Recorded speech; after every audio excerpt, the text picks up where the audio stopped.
Now playing the Dame Taft Movie Show. Irritating old cocksucker, isn't he?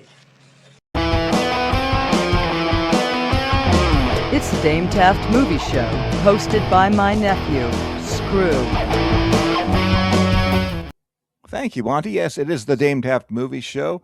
Thank you all, the loyal viewers, for liking, subscribing, and commenting. We have the best viewers. And I am joined today by everyone's favorite guest, Mr. Faversham. Good evening. Hello. Glad to be back. Company. Yeah, I love company. You were kind enough to suggest a title for today's show, and it happens to be a movie with which I have a great affinity, so that works out really well. Unfortunately, this is going to be a bit of a gush fest on my part. I don't have a lot of criticism, I'm afraid.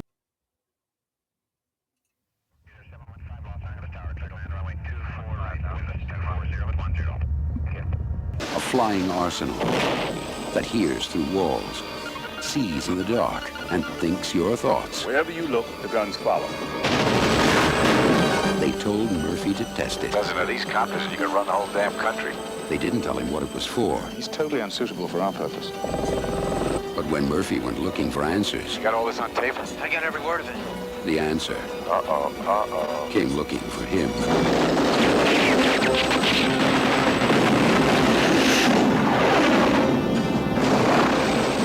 They had the ultimate weapon and the perfect plan.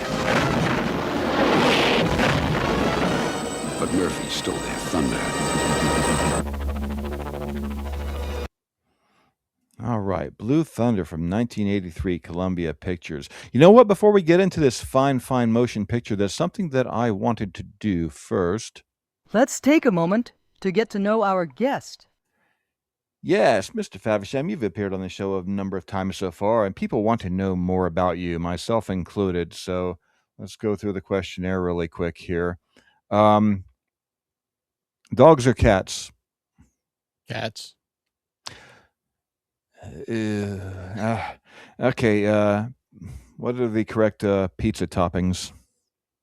Cheese, sausage, pepperoni, meatball, and not too much else. No vegetable. It's too much meat. Well, I'm not all at the same time. I'm saying you could. You alternate. Okay. Yeah.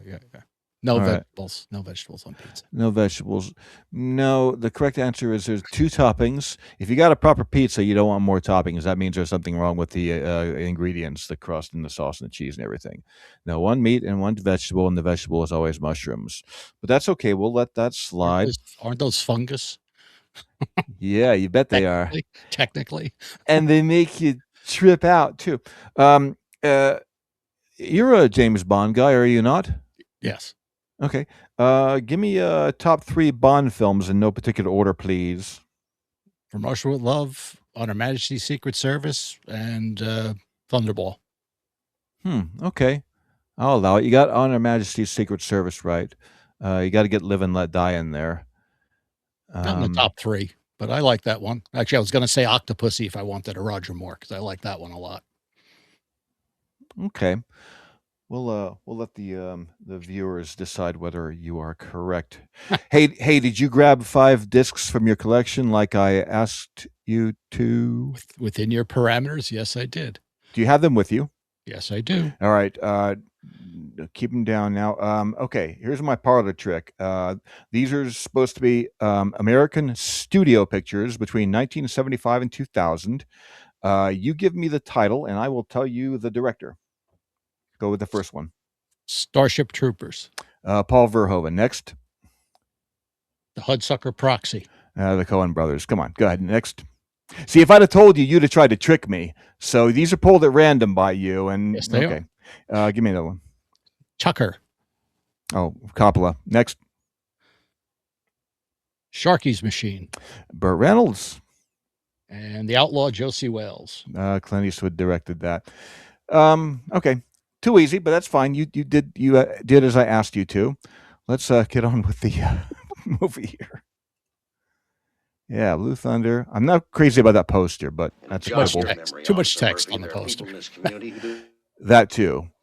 Oh, and here we are with the great Warren Oates in his final role. So it's bittersweet. He's terrific. Kind of the perfunctory, irritated police captain, but he does it so well. And this is before it became more of a cliche. I think Frank McRae in 48 Hours kind of set the template for everyone else to follow. Yeah. But it's just great to have Warren Oates in the film. Exemplary actor. Police officers. They do not like the idea of helicopters flying over their homes, peeking in their windows. You're grounded, both of you. Ground. I gotta figure out where in the hell to hide you for 2 weeks till all this crap blows over. All right, I forgot to ask you. Please give me your initial thoughts on Blue Thunder, when you discovered it. Why you decided to bring in this movie to the show, because it's great. Well, saw it theatrically when it came out. First weekend, I think it was playing. Maybe the first week it was playing. Me too. Looked great on the giant screen I saw it on in Paramus, New Jersey. I liked it a lot. And then later that summer, I ended up playing it at my theater for at least 1 week, if not 2, at my discount theater. So I saw it a lot of times. Let's put it this way. And I chose to bring it to the show because the new 4K just came out. Yeah. Do you have that? Yes, it is gorgeous. Sounds great, looks great. And what was weird, because I have not seen the movie in a long time. I don't think I have. I know I didn't have a DVD, and I don't think I ever had the Laserdisc. And while I was watching this, I could remember where the last 3 reel changes took place because we would run. You were in a theater, yeah. We'd run those reels. I'd run the last reel in particular as a demo reel for sound because it had really good surround sound on it. That's fantastic. Yeah, pleasing cinema experience for me as well, and seen it many, many times thereafter. Okay. All right. I just put a couple of random scenes together. Obviously, I want to showcase Warren Oates and comment on him. But this scene here, this is one of the movie tropes that I like to discuss. This is the cop returning to the crime scene. Even after the whole crime scene investigative unit has been there, he's always got to find that one little piece of information. Now, this has happened in a bunch of movies. I wanted to do a segment on this, but I'd have to pull all these clips and rack my memory. But 2 off the top of my head, Sea of Love with Pacino. Cop's got to go back and slice through the police tape and go back in there, and he's got a hunch. He bleeds blue. He's cop through and through, so he's got to find it. He's got a hunch. And same here with Murphy. Played by the great Roy Scheider. He goes back to the crime scene. There was just a whole team there, and he finds this one little scrap of paper. It's the key to the whole thing. What was another film that did? Return to the Crime Scene. I can only think of two off the top of my head. Sea of Love. That movie Freeway with Reese Witherspoon is a good movie. 1996, where Kiefer Sutherland's trying to kill her, and the cop goes back to the crime scene and finds her hacked off ponytail. But there are many more examples. People who watch movies know what I'm talking about. You do too. You're right. You're right about that. You're a nice guy. Nice things happen to you. Malcolm McDowell. Catch you later. Okay, he's terrific. I love Malcolm McDowell. You a fan of Malcolm McDowell?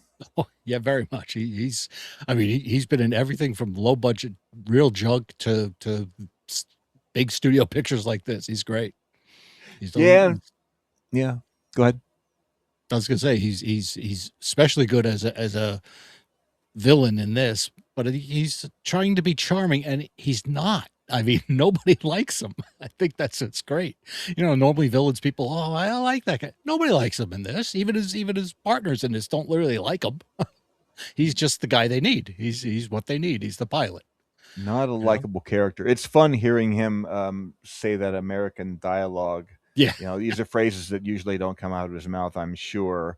We want to mention the script credited to Dan O'Bannon and Don Jacoby. Of course, O'Bannon from who wrote Alien. He teamed with Don Jacoby a couple years later on Life Force, the Tobe Hooper movie. Mm-hmm. I just found out while listening to the commentary that Dean Reisner is an uncredited script doctor on this thing. He's the one that came up with the whole conspiracy with the Olympics and all that. And I knew, okay, that makes sense. yeah, they were having a writer's strike when they were producing this movie, so they couldn't get the guys on the set. Unfortunately, they talk about that in the commentary as well. Dean Reisner, I knew him from being credited on Dirty Harry and the second sequel, The Enforcer. But you go look him up on IMDb. Starman, script revisions uncredited. The Sting 2 script revisions uncredited.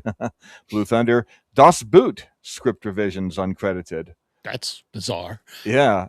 Sudden Impact. That makes 3 Dirty Harry films at least. He was originally an actor, but yeah, he's one of those unsung.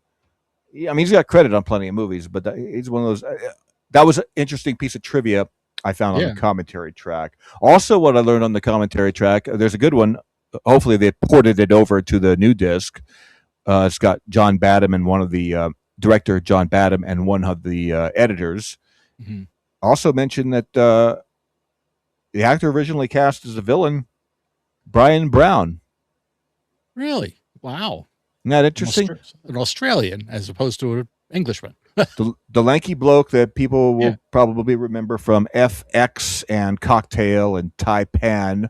That would have been a good choice. I would have been okay with that. Yeah, he'd have been fine. He's a good actor. He's great. He's great in Breaker Morant. I love him in that one. Okay, Malcolm McDowell. Oh, this is fun. You want to tell us where it is? All right, so this actor here is a bloke named Clifford Pello, and this is a really disturbing, violent scene where he's got to torture Murphy's partner to find out where the tapes are. Where are the tapes?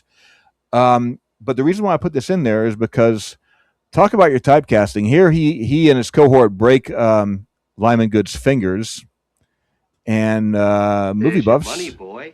may recognize him. Oh wow! This guy likes to break fingers. This is from The Hustler. Yes. And there's that same actor again. Oh! Very unpleasant. So, I don't know. The casting director come up with that. Hey, we need a finger breaker. Hey, the guy from The Hustler, is he around? Yeah, get him. Yeah, typecast. So I thought that was fun. Oh, Candy Clark. Shadow. I'm his producer. I'd be delighted to bring it up for you. No, I don't think so. I love Candy Clark. Yeah. Okay. Now we got these great dogfight sequences. I love this stuff. Just a helicopter chase all over Los Angeles. It's breathtaking imagery. It's dangerous stunt work.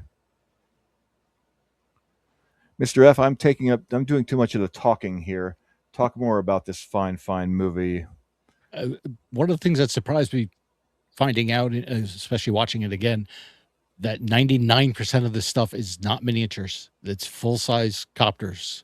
The explosions are I believe, the only miniatures that they used. And that's amazing because this stuff, you're right, is very dangerous over populated streets. I mean, yeah, I don't think they'd let them do it now. I don't think they'd let them get away with this because they'll just tell them to make it CGI and that's the end of it. But exactly, you can tell because it really propels the movie because it's real. I mean, there's real pilots, real helicopters, and then we have the actors in the air for the most part. Yeah, I think there's maybe 1 or 2 back projections. Yeah, the night stuff usually. Flying. Yeah, they'd have to do that. But this stuff was great. I mean, this is one of the reasons I like the movie because I'm like, okay, this is an action movie. It understands what it's doing, and it's not gonna. It doesn't sit. This is another movie. It doesn't really sit still. It slows down for a few scenes, but it doesn't stop, and it doesn't. I mean, aside from a few bits of, too much exposition because they do have to tell you what's going on a little bit. It moves. This movie moves. I agree. It's very well paced. It's not even a problem. So you got these 2 copters up there, plus all the camera copters. It's intense. And it's no joke playing around with these things, like you said, because this was the same year. It didn't happen. It happened after they filmed this, but the Twilight Zone accident, which wasn't a helicopter, what do you call it, a pilot error issue per se, but the special effects mortars getting kicked up into the rotors and the the intake and everything that took that chopper down and killed Vic Morrow and those two kids. Then it was like a year or two later, they had a TV series called Airwolf. I'm sure you're familiar with it. Yeah. Jan Michael Vincent and Ernest right. Borgnine. And they lost a chopper on that one too, because these things are dangerous. Some guy crashed and got killed. Okay. Just a couple more quick. Yeah, so I love the dogfight sequence. This is showmanship, man. On urban violence. Ms. McNeely Oh, this is fun. There's the director in the yellow shirt there. That's John Badham. Oh, yeah. John Badham directed excellent movies. He's one of my favorite directors. Saturday Night Fever, War Games, Stakeout. Whose Life Is It Anyway? That Richard Dreyfuss movie where he becomes a quadriplegic. The Hard Way with James Woods and Michael J. Fox. Yeah. Which Dracula. 79. Oh, yeah.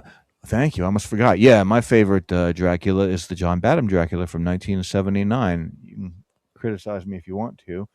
That 1985 bicycle movie, American Flyers. Did you see that with Kevin Costner? Yeah, when it came to the video store, yeah. Just an impressive oeuvre. He came from television, directing shows like Kung Fu and whatnot. And most importantly, he is a close personal friend of mine. There I am with the great John Badham. There you go. This is on a set of a TV series called Trauma around 2009. I was just working background, and I heard his name, and I looked around. And I said, there's no way. He came from television. He went back to television. I look on the back of the chair, and son of a bitch, there he is. So I go up, and what do you think I want to talk to him about? Nothing but Blue Thunder, baby.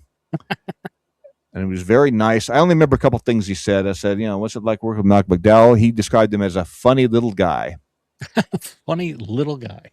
That's all I remember. And also like him talking about that happening upon the movie Blue Thunder while he was flicking through the channels and then pausing and then taking a moment to realize, oh, hey, there's Candy Clark driving around. That's my movie. That's my movie. You make enough movies, you forget them.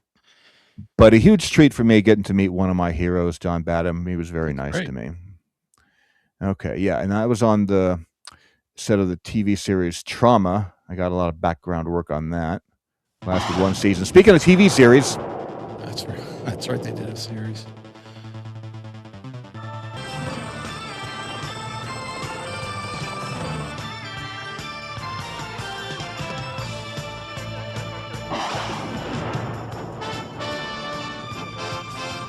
Jimmy Ferrantino.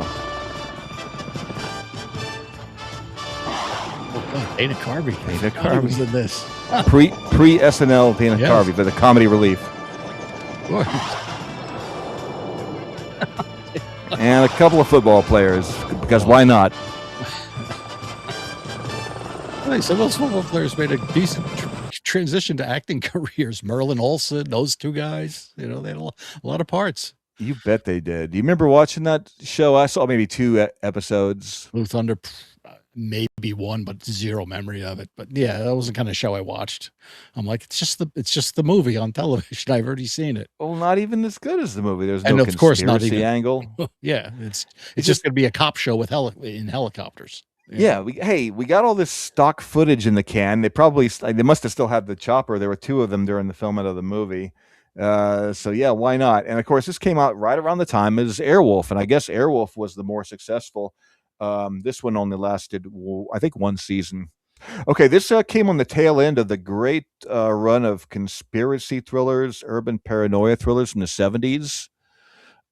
Still going strong. Same year as this, 83, The Star Chamber, the Peter Hyams movie. That's right. Conspiratorial judges' chambers there. John Alonzo, cinematographer. Chinatown, Scarface, pretty good. A few credits. Yeah. John Badham talks on the commentary track that Philip Harrison was one of the production designers, I guess mostly responsible for designing the helicopter. Philip Harrison, production designer on Outland. We were just talking about Outland a couple episodes ago. So yeah. Let's see. Oh, you ever hear the Chuck Yeager quote about helicopters? No, I mean I read his book, but I don't remember the quote. Oh, did you? I got to read that book. Chuck Yeager, the guy who broke the sound barrier, the guy from the Right Stuff, he says, "I don't like helicopters. They are 1,000 moving parts trying to beat each other into submission." So yeah, I mean, who would know better than him? But yeah, these are dangerous things, man. These helicopters. That's why it's so cool when they get them out in the on the screen there. Okay, so you've seen the movie here. Let me quiz you. The Thor acronym. What does it stand for? I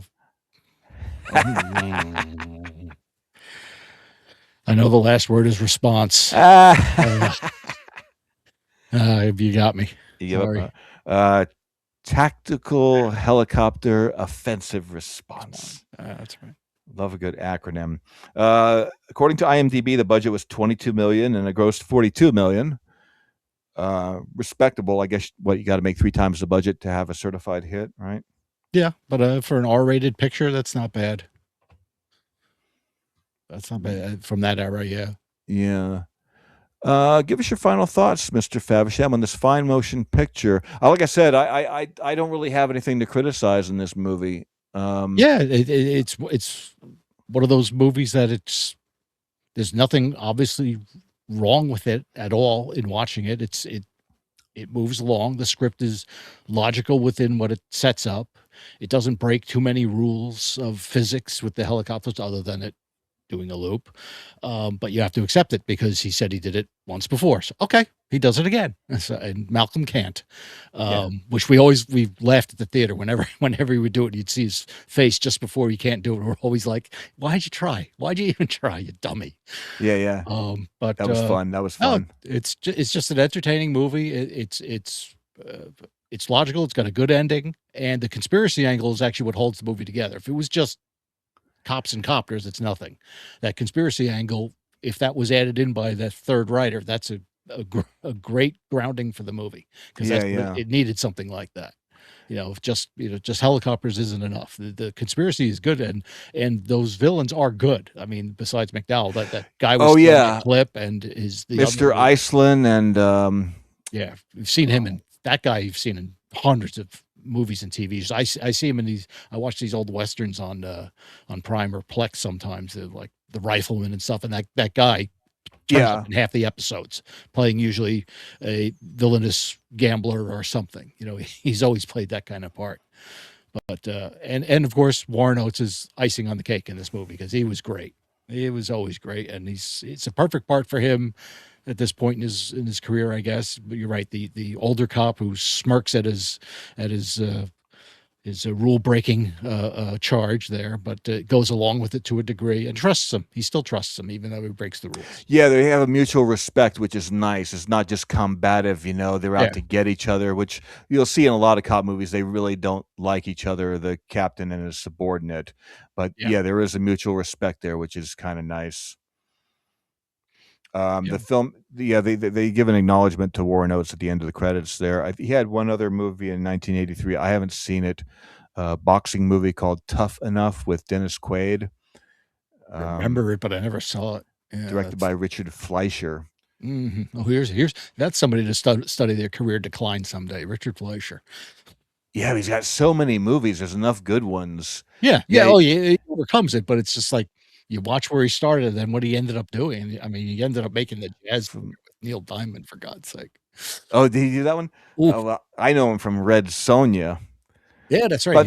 And in Conan the Destroyer. Yeah, he did. Because he did such a good job on Conan the Destroyer. Actually, it's a good movie because but even though it's PG and it's not as good as the first movie, if you want a goofy entertainment, Conan the Destroyer is okay, I guess. But yeah, he started off with 20,000 Leagues Under the Sea, friggin' Tora, the Boston Strangler. Too many credits. Soylent Green. Yeah, Mr. Majestic, one of my favorite Bronson pictures. I like that one, the Melon Farmer. Oh, yeah, that is the best Bronson movie. I'm sorry to go off on a tangent about Richard Fleischer, but and his black and white noirs are top notch. He made some great ones. He was very good. The Narrow Margin in particular is the one you want to say. Oh, okay, the original one. Was that Charles McGraw? Correct. Yes, correct. Yeah. Hey, am I good? Very good. Very good. I think I saw it on VHS after the remake, the Peter Hyams remake, which I enjoy very much. Yeah. Starring Gene Hackman. Decent remake. Yeah, I enjoy that film more and more, and I'm happy to have it in my collection. We're way away from Blue Thunder, but that's the way the show goes. It's just a hang. It's just a couple dudes hanging out, just shooting the shit. All right. Farewell and adieu, you fair Spanish ladies. Catch you later.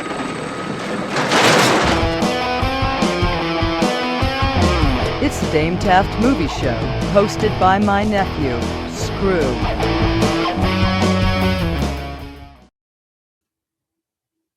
I think that went well. Yeah, Jaffo. I expected you to say Jaffo at the end.